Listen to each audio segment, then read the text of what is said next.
Ladies and gentlemen, the name Watson in hockey annals means a lot. The current, what he called the recent Watson family, the great results, Jim and Joe Watson, Brian Watson.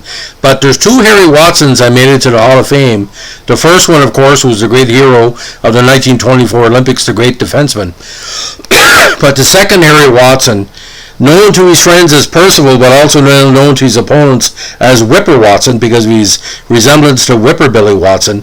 He was the guy, ladies and gentlemen, talk about trivia, that assisted on Bill Barelko's big goal, one of the biggest Maple Leaf goals ever against Montreal to win the 51 Cup past Jerry McNeil. So today we're going to giving all praise to the second Harry Watson. We're going to probably do the first Harry Watson soon enough because it's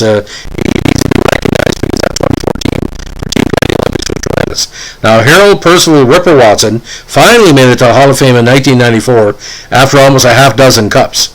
He played the left wing for, get this, the Brooklyn Americans, the Detroit Red Wings, the Leafs, and of course the Blackhawks, winning 5 cups over 14 seasons in the NHL. The pride of Saskatoon, Saskatchewan.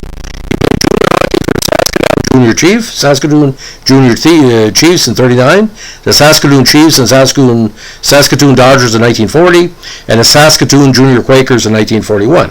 In 41, at age 18, he turned pro with the Brooklyn Americans in the NHL. It would be the team's last season. He was selected by the Red Wings in an intra-league draft and played there in 43, winning his first cup.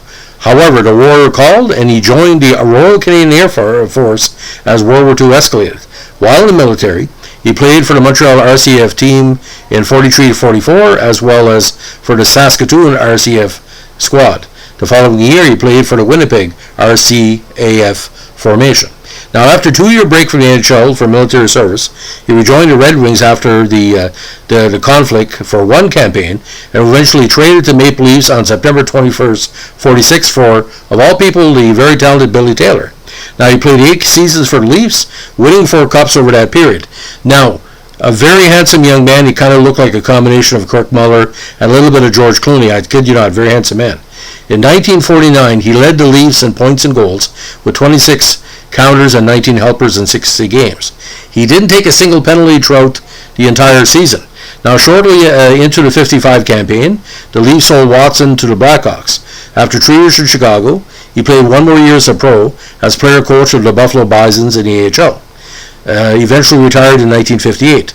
He then coached the St. Catharines Teepees of the OHL in 59 and coached the senior Windsor Bulldogs to an Allen Cup title in 63. Now, during his 14-year campaign, he played 809 contests, scoring 236 goals and 207 assists for 443 points. He won 5 cups, again 43 with Detroit, and of course that great run of Toronto between 47 and 51. 47, 48, 49, 51.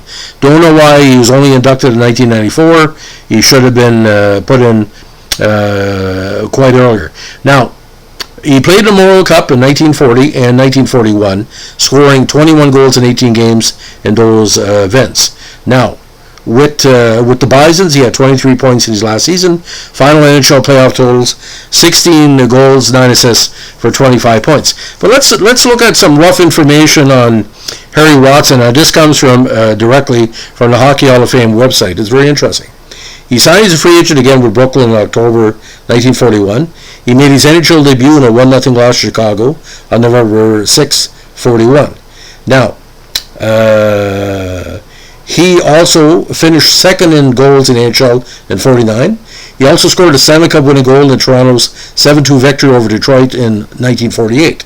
He played again the full 149 season without a single minute of penalties and received only 150 in 609 NHL games. Traded Chicago by Toronto for cash, and again played the All-Star game, get this, 47, 48, 49, 51, 52, 53, and 55. Now, according to Bill Linzinski, one of the best players of that era, Watson's teammate with the Leafs, he was a larger man than many players of our era, very strong and a solid back checker. 6'1", 207. He was a clean player who did not have to resort to fouls because of his skill level. Sounds like kind of a Kirk Muller meets kind of a young Jean Beliveau. But listen, Harry Watson was the king of Toronto in his time there, ladies and gentlemen. As popular as Salaps was, Watson was up there. There was various promotions and ads and stuff like that. But that Barilko goal, if you look at it closely, I'm posting some of the photos. He's in the photo someplace. There's 3 different angles. But without him passing to Barilko would not be the legend, and unfortunately, with his passing right after in a what he called the excursion accident on the plane, no tragically hip song, nothing. Part of the culture of that goal is Harry Watson, because being the good playmaker he would scored a big goal, but that 51 playoff, just as a rough thing, he only had 2 assists in that playoff. But one of them was Barilko's winner, so that's just tremendous. Anyway, back in the day, consistent 20 goal scorer, and I'll give you an example here.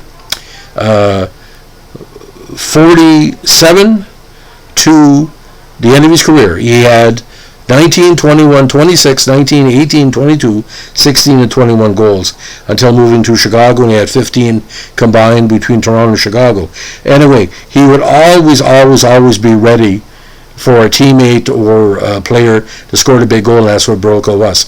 So, ladies and gentlemen, the Toronto Maple Leafs were the team in the 1940s, and it went into the 1950s, of course. But if you're looking at the great dynasties in NHL history, Toronto Maple Leafs in the 1940s, and I know it sounds weird, there's great-grandfathers who taught the grandfathers of Maple Leaf fans all about Harry Watson and Salaps and, Turk Broda and all these big people. And that 51 Cup was really the precursor to the success in the 1960s, because the same type of teams he put together in the 40s into the early 50s, they added the mid-60s to the late 60s with Davy Keon and George Armstrong and all that. Yes, ladies and gentlemen, there was a time where the Toronto Maple Leafs were the toast of the NHL and the main toaster of the Stanley Cup. That's why the disgrace with the current team is so hard to take, because you see all the legacy of Toronto through the years as the true rivalry. The Montreal dynasties didn't really start until the 50s, ladies and gentlemen.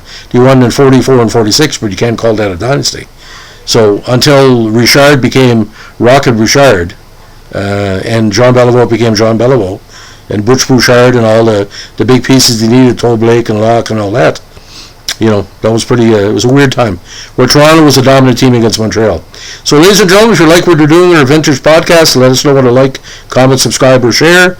And as we like to say in Northern New Brunswick, especially in the summer, keep your stick in the ice. Have a good day. Bye.